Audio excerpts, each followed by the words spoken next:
5, 4, 3, 2, 1.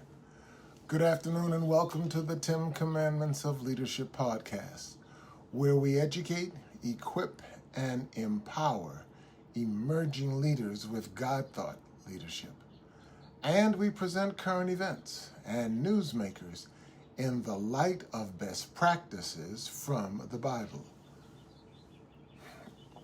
From the beginning of my podcast back in January 2025 and the beginning of my newspaper weekly columns in 2017, I have talked about recovering from ego-holism, one's distorted sense of self. And if you read these words, heard these podcasts, or watched the interviews, a casual observer might conclude that recovering is not that difficult. But that would be a big mistake. Recovering may be simple to explain, but it is not easy to live. That is one reason I deliberately use the word recovering and not recovery. Recovering sounds like a final destination. Recovering tells the truth about the journey. Recovering is active. Recovering is ongoing. Recovering is a process. Recovering is often a roller coaster of ups and downs, rises and falls, forwards and backwards. And even Tiger Woods himself has recently given us language that fits that truth. For example, speaking about his hopes of getting in shape for the 2026 Masters, Woods acknowledged that at age 50, his body no longer recovers the way it did when he was 24 or 25. That statement right there is bigger than golf. It reminds us that restoration is rarely quick, neat, or automatic. Sometimes the body lapses. Sometimes the mind lapses. Sometimes the spirit lags. Recovering is real work. And if anyone doubted that reality, we need to look no further than Tiger Woods. Last weekend, Tiger Woods once again found himself in the headlines after a rollover crash in Florida and a DUI-related set of charges. That painful news lands on top of a long public history of struggles and setbacks and attempted returns for Tiger. But long before this latest headline, Tiger had already given us language that explains the deeper issue. In his 2010 public statement, Tiger confessed that he had convinced himself that the normal rules didn't apply. He admitted that he felt entitled and that he had come to believe that he could get away with whatever he wanted. That is not merely the confession of a celebrity. That is the confession of a human being with a distorted sense of self. Now let me be real clear. Tiger Woods is not the issue. Tiger Woods is the mirror. Oh yeah. The issue is not just his fame, his falls, or his struggles. The issue is what his story reveals about all who lead, all of us who have influence, all of us who achieve, all of us who are praised, all of us who are tempted to think that somehow our gifts, our grind, our title, our position, or our pain entitles us to exceptions. That is ego-holism. Not ego in the healthy sense of self that God gives us, but ego distorted, ego exaggerated, ego inflamed, ego wounded, ego made too big or too fragile.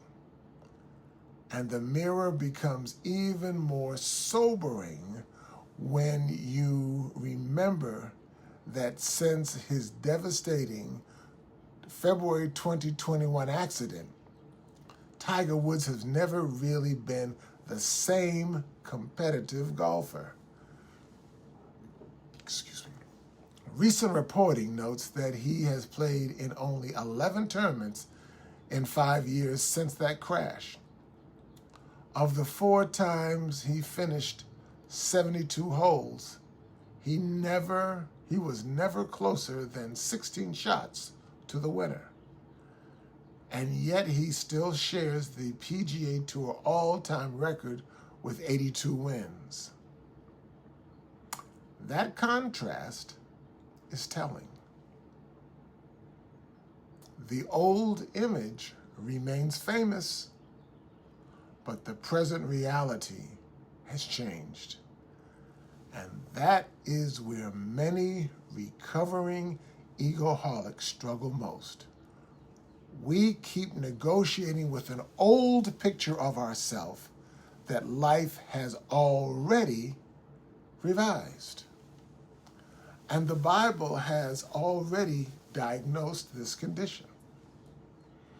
In Matthew chapter 26 and verse 22, Jesus told his disciples that one of them would betray him.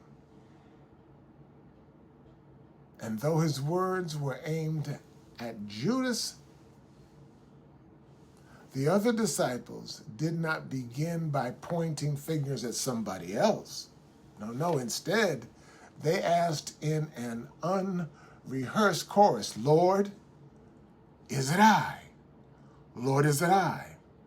That, my friends, is the posture of recovering leaders. Not, "Lord, is it them?" Or not, "Lord, is it Tiger?" Not, "Lord, is it that politician, that preacher, that CEO, that celebrity?" But, "Lord, is it I?"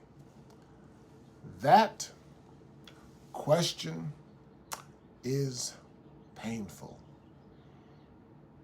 but that question heals. Because healing begins when self-examination replaces self-protection. That's why I teach TOP. T, target the problem. You cannot heal what you will not identify. Stop dressing it up. Stop calling it stress alone. Stop calling it pressure alone. Stop calling it personality alone. Call it what it is. A distorted sense of self. That's T, target the problem. O, own the problem. Stop blaming success. Stop blaming failure. Stop blaming your childhood, your critics, your loneliness, your money, your influence, or your schedule. Stop the blame game. At some point, maturity says, this is mine to face. And now, T, target the problem, own the problem. Now, P, proceed to action. Confession is not the finish line. It is just the doorway.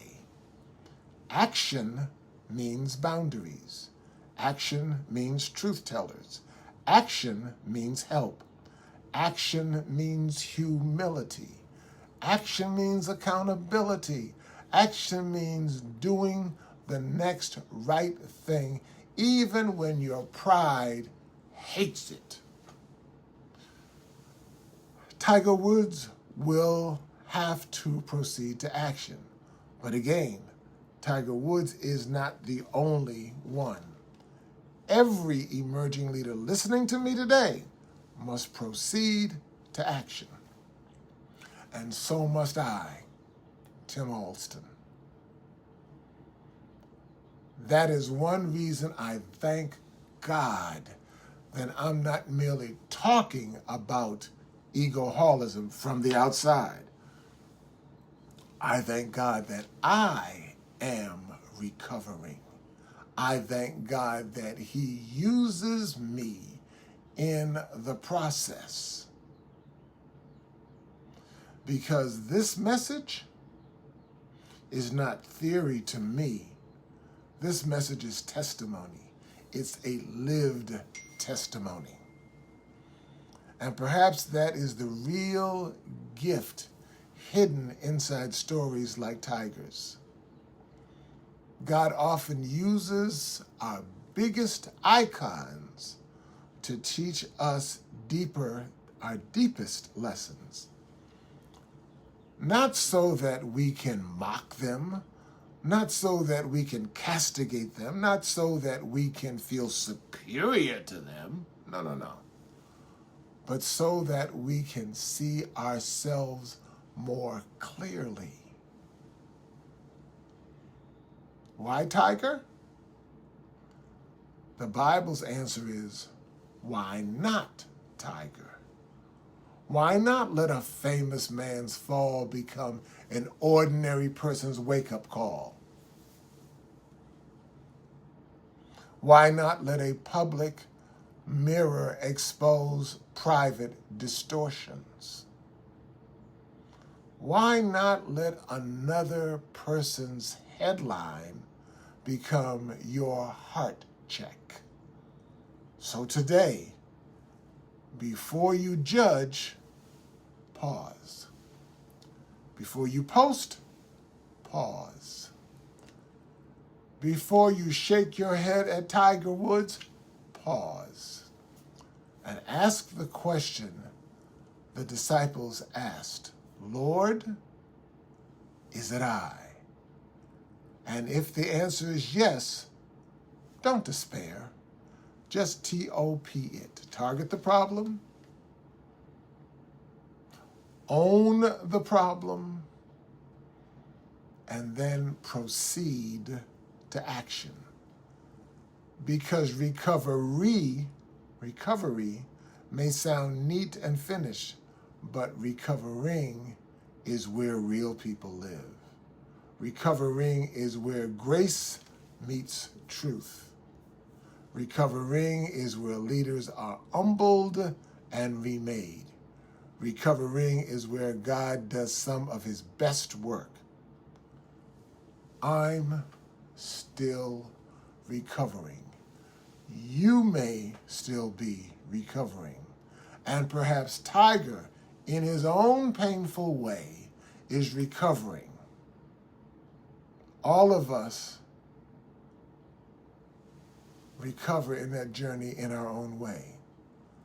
This is not the end if we are willing to heal. Thanks so much for joining us for today's podcast episode, What Tiger Woods Teaches Us About Ego-holism Recovering. See you tomorrow. Bye-bye.